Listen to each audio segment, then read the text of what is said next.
Yun! Isang magandang araw po mga ka-hybrid. Today is day 30.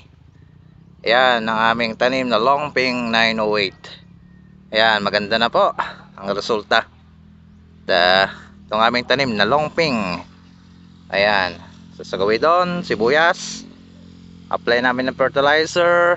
So ngayon ay spray kami ngayon ng Armore. Ayan, kasama with insecticide. Ito po yan mga ka-hybrid. Ayan, nag-spray kami ng Armore.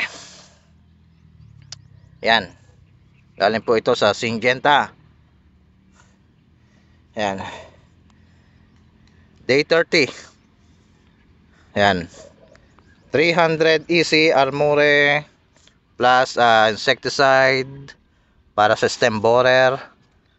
Ayan, Corbash 5 EEC. Ayan, para sa stem borer at iba pang insekto na kumakapit. Ayan mga ka-hybrid, ang aming ginamit dito. So kami po ay nagmix. Pinagmix po namin to. Itong dalawang aming in-apply Armore. Ayan.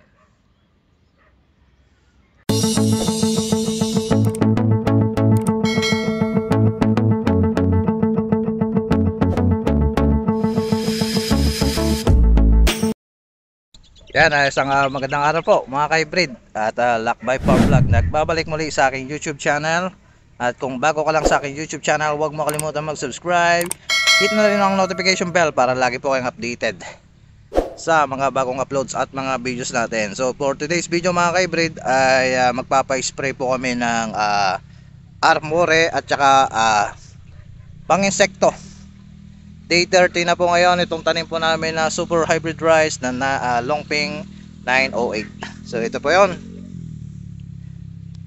Armore at pang-insekto stem borer. Ayan. Yan, medyo sensitive ito sa balat. Ayan, ako ay maghuhugas. Ayan mo mga ka-hybrid. Ayan. So day 30, spray kami ng Armore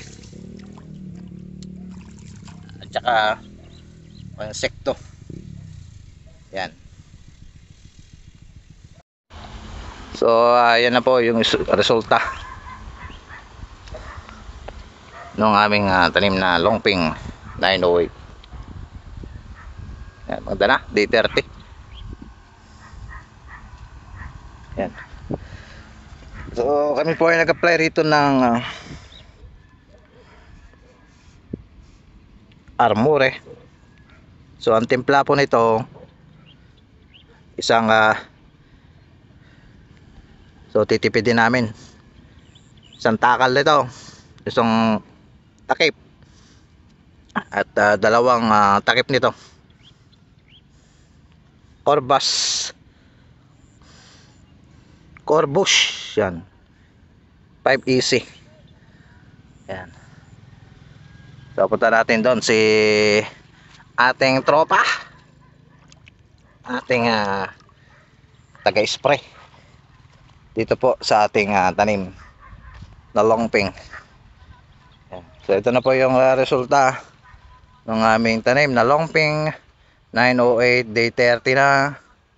So yan, hindi kami nag-apply dito ng fish amino acid. So yan muna, alternate. So every 10 days kasi, yan. Baka sa 35 days sasabay na namin dun sa abono, yung fish amino acid. So hindi kasi pwedeng pagsabayin yung pag-apply. So meron kami akong nakitang insekto. Ayan.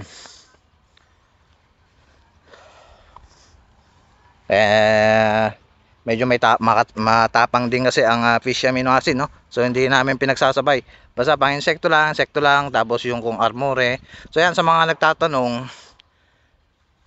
yon, basta systemic yung gagamitin nyo na pang insekto, pwede po i-mix ang Armore. Yan, yung iba hindi gumagamit ng Armore, hindi ko alam, baka siguro hindi pa nila nasusubukan dahil tayo nasubukan na natin, palagi tayo nag-spray ng Armore, no? Yan po yung palagi natin sinasabi sa ating mga ka-hybrid, ka-farmers natin na gumamit po ng armory. So ito po ay maganda. Lalo na po pagka ito ay pagkadating sa pagbubunga ay talagang mapipintog po ang magiging resulta pagka kayo po ay nag-apply po ng armory. Ayan.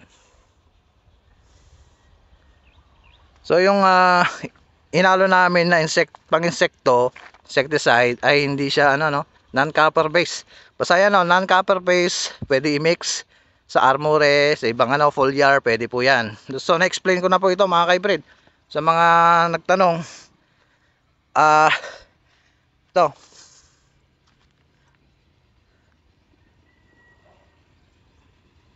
Kung paghahalo, kung pwede nga po bang paghaluin ang mga ganitong klase. Ayan. Basta ang ito, okay lang naman kahit may kamix to. Basta ang pang-insecticide, basta non-copper base, pwede po siyang systemic, non-copper base, pwede po i-mix. Kahit po ang foliar, pwede po ihalo dito sa mga insekto. Basta non-copper base, pwede po ihalo yan mga ka-hybrid. Ayan. Yan po. Basta pagka copper base to copper base, hindi siya po pwede.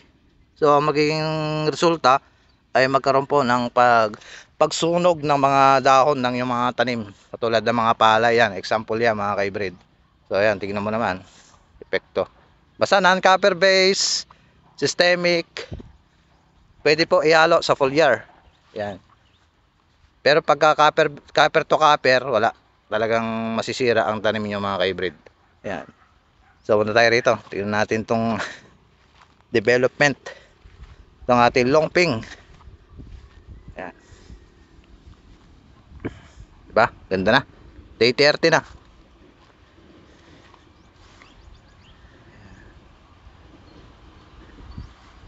So paki-comment mga ka-hybrid sa mga nakagamit na ng armory at sa hindi pa nakagamit ng armory dyan. I suggest na gumamit na kayo. So ito maganda to. Maganda talaga gumamit ng armory. Ayan o. Isang takip lang ang gagamitin nyo.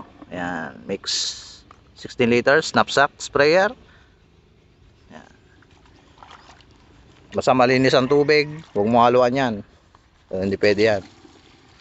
Kahit nasabihin natin may pangsala yan, mas maganda pa rin yung malinis para purong-puro talaga ma-absorb ng ating palay yung armory. Yan mga ka-hybrid.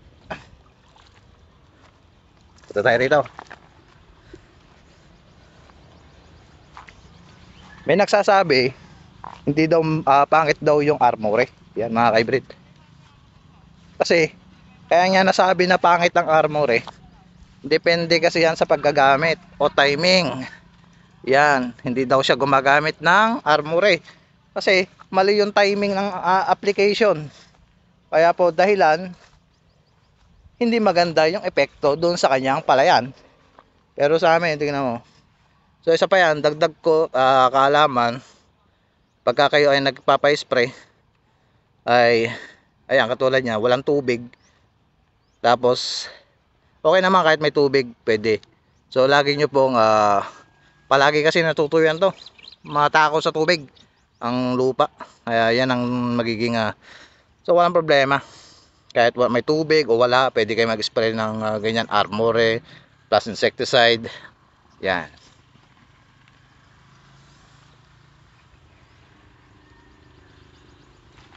Day 30. Yan pala mo mga ka-hybrid. Ganda na. So sunod natin vlog yung SL39 naman namin. I-update ko po kayo. Medyo may kalayuan lang. Hindi natin na susubaybayan yon.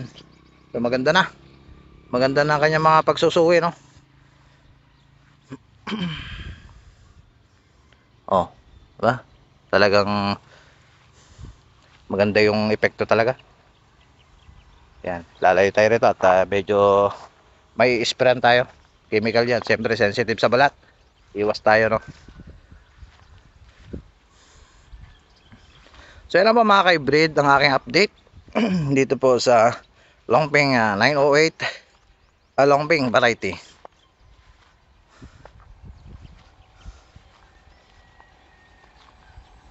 So mag-ingat po tayo. God bless. Ayan, dito tayo.